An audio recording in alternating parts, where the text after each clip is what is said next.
1월 22일 금요일 새벽 기도회 시작하겠습니다. 다 함께 사도신경 고백합니다. 나는 전능하신 아버지 하나님 천지의 창조주를 믿습니다. 나는 그의 유일하신 아들 우리 주 예수 그리스도를 믿습니다. 그는 성령으로 잉태되어 동정녀 마리아에게서 나시고 본디오 빌라도에게 고난을 받아 십자가에 못 박혀 죽으시고 장사된 지 사흘 만에 죽은 자 가운데서 다시 살아나셨으며 하늘에 오르시어 전능하신 아버지 하나님 우편에 앉아 계시다가 거기로부터 살아있는 자와 죽은 자를 심판하러 오십니다. 나는 성령을 믿으며 거룩한 공교회와 성도의 교제와 죄를 용서받는 것과 몸의 부활과 영생을 믿습니다. 아멘. 찬송가 342장입니다. 너 시험을 당해 죄짓지 말고. 342장.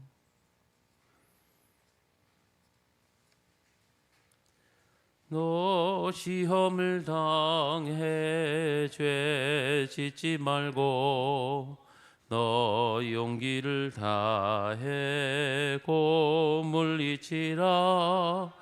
너 시험을 이겨 새 힘을 얻고 주 예수를 믿어 늘 승리하라.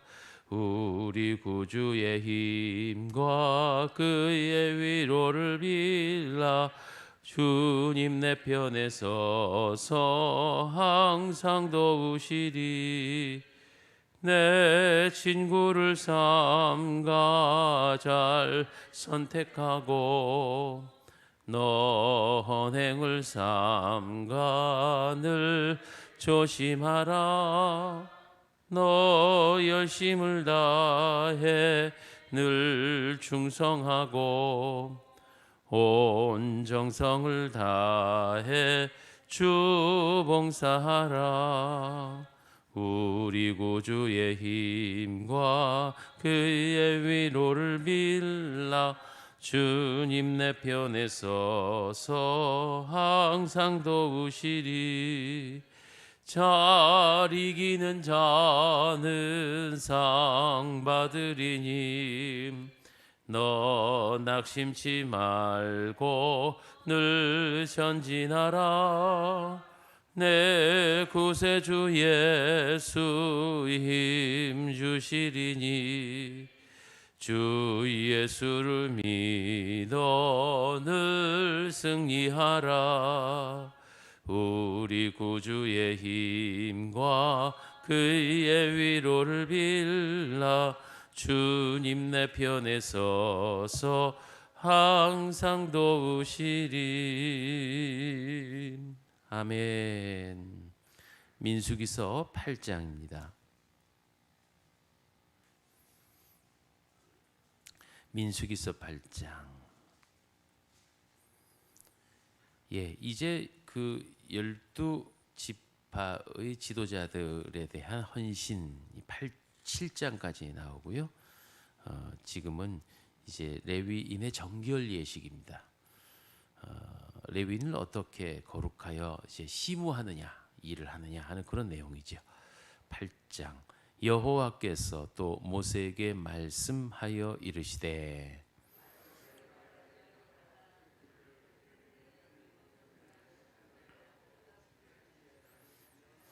아론이 그리하여 등불을 등잔대 앞으로 비추도록 켰으니 여호와께서 모세에게 명령하심과 같았더라.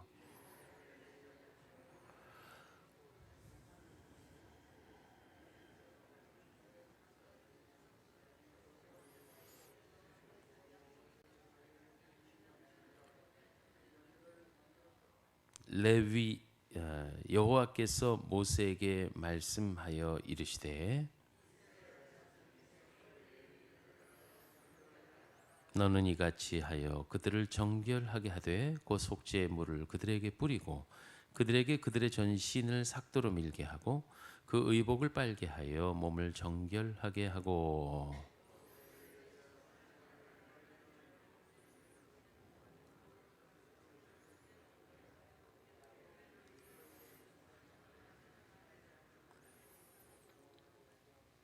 레위인을 회막 앞에 나오게 하고 이스라엘 자손의 온 회중을 모으고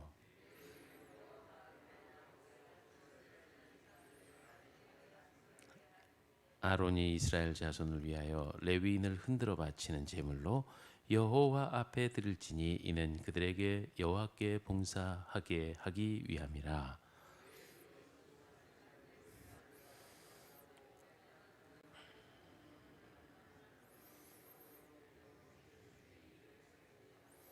레위인을 아론과 그의 아들들 앞에 세워 여호와께 요제로 드릴지니라.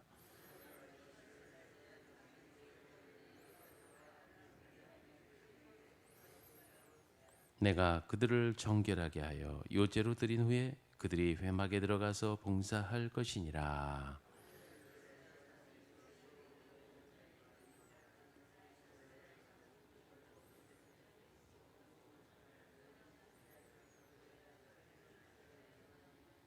이스라엘 자손 중에 처음 태어난 것은 사람이든지 짐승이든지 다 내게 속하였음은 내가 애굽 땅에서 모든 처음 태어난 자를 치던 날에 그들을 내게 구별하였음이라.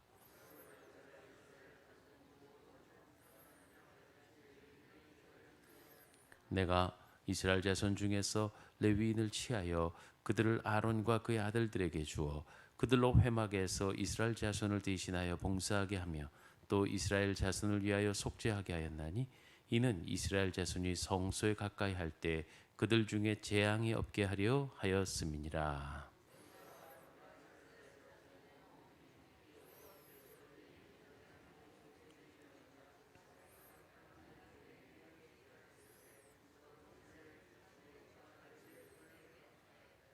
레위인이 이에 죄에서 스스로 깨끗하게 하고 그들의 옷을 빨매 아론이 그들을 여호와 앞에 요제로 드리고 그가 또 그들을 위하여 속죄하여 정결하게 한 후에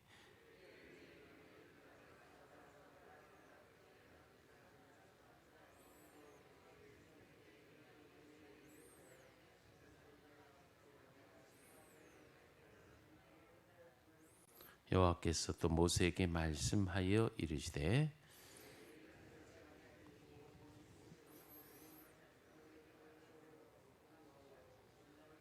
50세부터는 그 일을 쉬어 봉사하지 아니할 것이나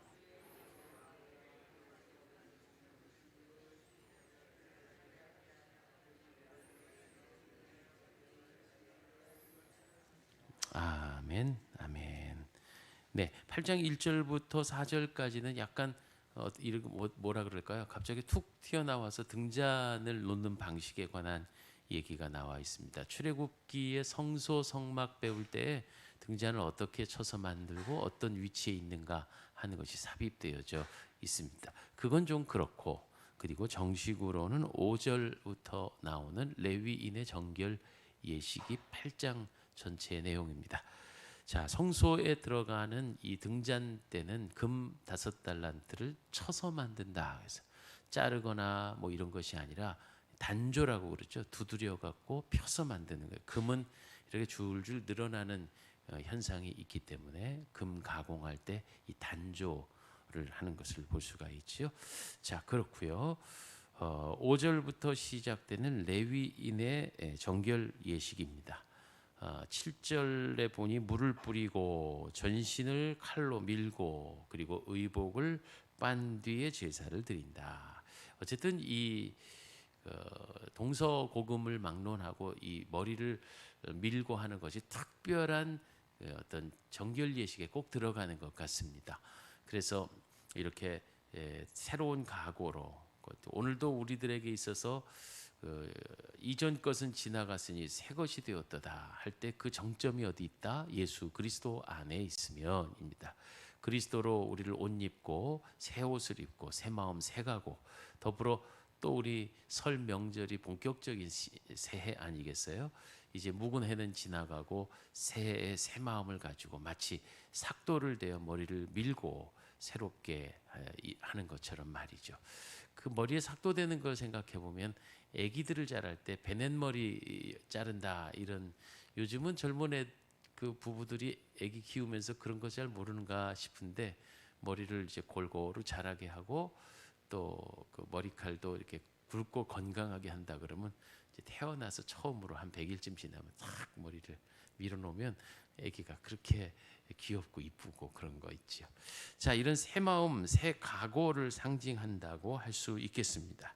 의복의 세탁은 정결예 중에서 물로 깨끗하게 빠는 거죠. 계시록에 보면 그 세마포 흰 옷을 빨아야 된다 이렇게 말했습니다. 근데 여기서 하얗다라는 말은 색깔의 하얌도 물론 있겠습니다만은 예수 보혈의 피로 빤다고 돼 있거든요. 그러니까 우리를 진정 깨끗하게 하는 것은 예수 보혈의 피, 예수의 피로 우리의 마음을 깨끗하게 씻어 준비하여야 할 것입니다. 레위인의 정결 예식에서 눈에 띄는 독특한 사건들은 뭐냐 하면 9절부터 10절에 보니까 이스라엘의 온 자손을 모읍니다. 자, 레위인을 계수할 때 우리 6장인가에 보면은 약 8천여 명이 되거든요. 8천여 명. 이 세계 뭐 고앗 자손, 무릇 자손 이렇게 해서 자손들을 모아 8천여 명이 되는데 이 8천여 명을 세우고 정결하게 할 때 온 이스라엘 자손들을 모아 그들로 하여금 레위인에게 안수케 했다. 이런 모습이 어디요? 9절에 나옵니다. 레위인을 회막 앞으로 나오게 하고 이스라엘 자손의 온 회중을 모으고 그 레위인을 안수하게 한 후에 하게 10절이죠. 이렇게 됩니다. 이거 레위인의 안수식은 그 마치 우리 교회의 장로님들 그리고 목사 안수식을 흡사 방불케 합니다. 요즘에야 뭐 많이 그 생략하고 약화돼 가지고 목사가 목사에게 안수하는 정도 이런 정도이지만 여기에는 온 이스라엘 자손의 회중을 모은다 이렇게 말하고 있고요. 한마디로 말해서 이 레위인을 세울 때는 여러분 이제 온 백성 한 사람 한 사람이 그 레위인을 축복하고 또 레위인에게 그 제사권, 교육 사역을 할 수 있는 것에 대한 권한을 함께 빌어주는 것이다 이렇게 말씀을 드릴 수 있습니다. 레위인은 도리어 백성 한 사람 한 사람을 영적으로 책임지고 또 그 아주 심각한 영적 부담감을 받는 것이게 되겠지요. 이것은 민족을 대표하는 일이기도 하고 한 지파와 족장을 대표하는 아주 무게감 있는 그런 직위식이다 이렇게 말씀드리겠습니다. 하나님께서 14절에 보니까 레위인을 구별하라. 구별, 이게 나실인이거든요. 그러니까 구별이라고 하는 것은 다 바꿔 말하면 거룩이라고도 말할 수 있겠습니다. 하나님은 당신의 소유된 백성을 성결하게 쓰시기 위해서 먼저 이 깨끗한 제 일꾼들을 필요로 합니다. 사람의 기준은 이제 사람을 이렇게 우리가 등용했을 때 요즘 뭐 취업 시즌이다 그래서 우리 아이들이 막 이제 원서도 내고 지원도 하지만 사람은 스펙 위주겠죠. 스펙 위주. 얼마나 자기네 회사에 잘 맞는 기술자냐, 실력자냐 이렇게 보지만 하나님의 일꾼이 쓰여지는 가장 큰 첫 번째 조건이라는 건 정결한 것, 깨끗한 것입니다.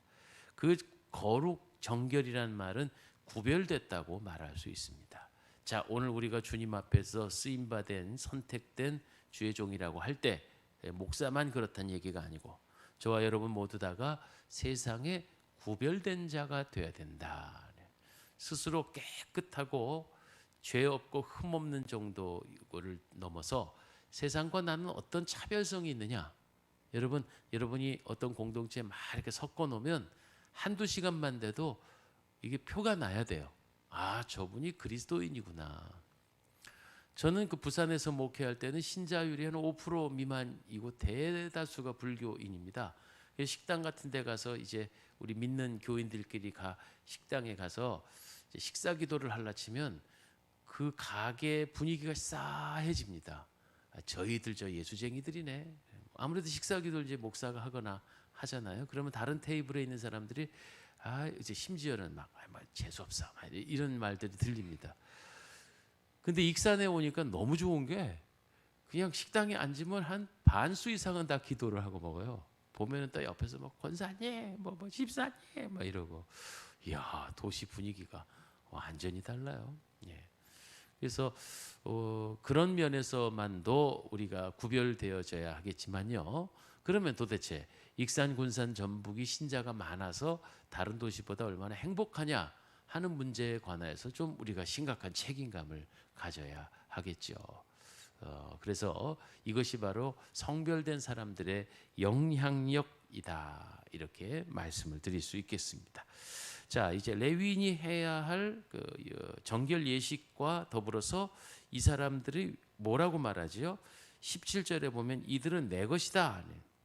처음 태어난 자를 치던 날 내가 그들을 구별하였습니다. 이렇게 말씀했으니까 우리는 모두 다 바꿔 영적으로 신약적으로 설명을, 구속사를 설명하면 우리는 유월절 어린 양 피를 발라 구원을 얻은 장자들인 유대인들, 우리는 예수 보혈의 피를 발라 다시 새 생명을 얻은, 중생의 체험을 얻은 하나님의 자녀. 사실 과거로 얘기하면 레위인이고 오늘로 치면 우리 모두 다가 해당되지요. 왕 같은 제사장, 거룩한 나라, 그의 덕을 세상에 널리 전파하기 위하여서 성별된 사람들, 이것이 바로 오늘 만인 제사장이다. 우리 모두 다 제사장이다. 이렇게 잊지 말아야 하겠고요. 레위인의 주된 임무를 19절에 기록하고 있습니다. 내가 이스라엘 자손 중에서 레위인을 취하여 그들을 아론과 그 아들들에게 주어 그들로 첫째, 회막에서 이스라엘 백성을 대신해 봉사하게 하며, 자 여기 나오죠. 봉사. 두 번째는 이스라엘 자손을 위해 속죄하게 하며, 속죄. 예. 이 두 가지 일을 주된 업무로 일하는 것이에요. 한마디로 대제사장 아론을 돕는 수종드는 일들을 레위 지파가, 그리고 그들을 위해서 대신 회막 일을 하는 것입니다. 두 번째는 이스라엘 자손을 위해서 속죄 일을 하는데, 이 속죄는 사실 이 구약 시대만 봐도 대제사장이 대속죄일 날 지성소로 들어가 백성의 죄를 하나님 앞에 아뢰고 용서를 구하는데, 이럴 때 생명이 좀 담보가 된다는 거 아시죠? 하나님과 원만한 이 속죄의 과정이 이루어지지 않으면 대제사장은 희생을 당합니다. 예, 그런 모양새들이 나오는데, 오늘 우리들도 세상을 향한 대속의 중보자의 사명을 갖고 있어서 우리는 복음을 전하고 하나님의 그 법도를 세상에 전파하는 일이 바로 이 레위인의 직분의 사역이다, 이렇게 말씀을 드릴 수 있겠습니다.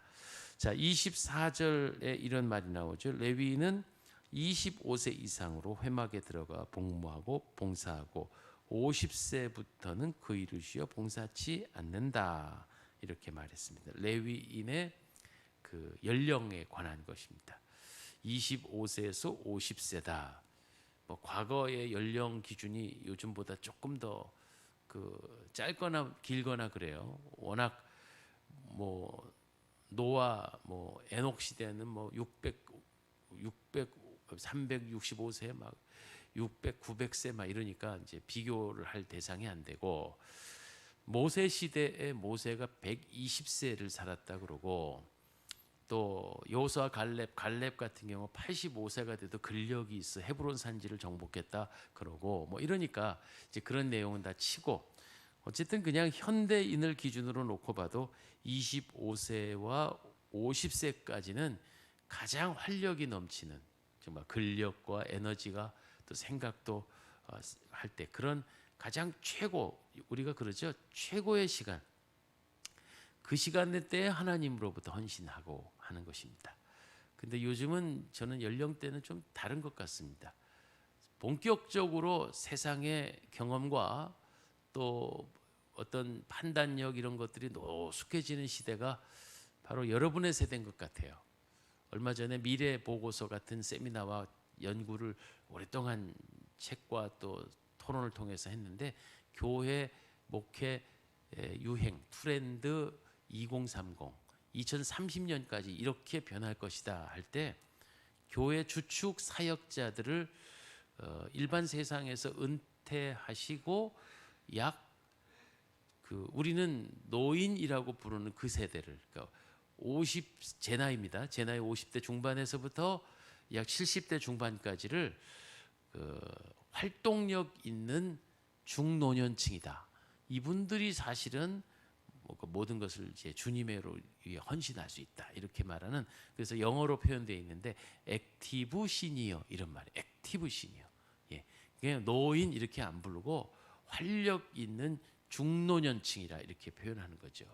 그러니까 여러분 물론 나는 뭐 벌써 80이다 이러면 이제 진짜 노인인가 이런 생각 가질 건 아니시고, 어쨌든 나는 이제 지금까지는 자식 키우고 뭐 그냥 하느라고 너무너무 바쁘게 살아왔으나 내가 이제 공직에서 어떤 직업적인 데서 자유해졌으면 이제 본격적으로 레위인이 되어 주셔야 돼요. 레위인.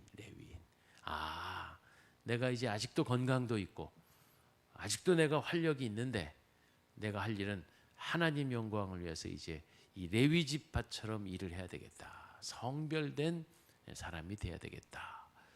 아마 요즘 시대가 바로 그런 시대가 아닐까요? 은퇴를 하셔서 이제 많은 경제 활동에서 좀 자유할 때, 낮 시간에도 여유가 있고 이럴 때, 우리 그런 분들이 좀 모여갖고 봉사 활동도 다니고 이웃도 섬기고 막 교회 주축이 되는 그런 액티브 시니어라는 중요한 세대가 이제 주목하고 있습니다. 자, 이렇게 오늘 여기 레위인에 관한 이야기를 함께 나눴습니다. 그렇다고 해서 꼭 나이가 정해져 있는 거냐? 그렇지 않습니다.